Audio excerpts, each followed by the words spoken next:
Hey everyone, my name is Dean Ray and I'm a coach here at the Sales Gym. And today I want to talk with you about the two most pervasive problems we see in sales and how you actually correct it. So let's go ahead and dive in. Now, these problems are people just talk too much and they're not asking good questions. And these are adjacent problems. I like to call them neighbors. So let's go ahead and think through an actual example and how it feels in the interaction. So imagine you're talking with somebody who's trying to sell you a product or service, and all they're doing is speaking at you for 5 minute bursts at a time. They allow you to give a sentence or two of feedback, and then they start rambling again for 5 minutes at a time before you're even allowed to speak. How does that make you feel in that interaction? If you're like me and most people I've worked with and talked with throughout the years, you're just waiting for the time of the meeting to end so you can get that person out of your Zoom room or out of your office and never speak to them ever again. And it's not because you don't want their product or service, it's because that type of interaction is unpleasant and it's not a lot of fun for anybody to have. The better and more successful approach we're seeing people take is an ask, listen, and understand first approach. And here's what that means.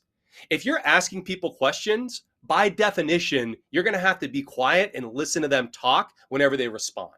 And if you're actually listening whenever they're giving you their responses, instead of just trying to think through how am I going to respond to this and push them where I want to go, what you're going to find is you're going to develop a pattern of asking good questions, listening to where they're going with it, and then asking good follow-up questions that leads to fantastic conversations.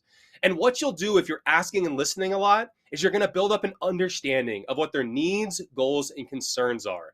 And once you feel like you fully understand their needs, goals, and concerns, you're really in a space where you can start making offerings that are tailored to their particular world. And because you took the time to ask them questions, listen to what they had to say, and actually understand where they're coming from, they're going to be much more likely to take the time to listen to what you have to say in return. It's really interesting. It's almost a reciprocal type relationship. So while you're going out there and you're having conversations with clients and prospects, instead of just going out and saying, here's what we can do, here's why we're great, stop and take the time to ask them questions, actually listen to what they have to say back, and then develop an understanding before you start tailoring your pitch in that direction. If you do that, you're going to see better results and you're going to develop better relationships. And whenever you do so, please reach out to us and let us know how it's going.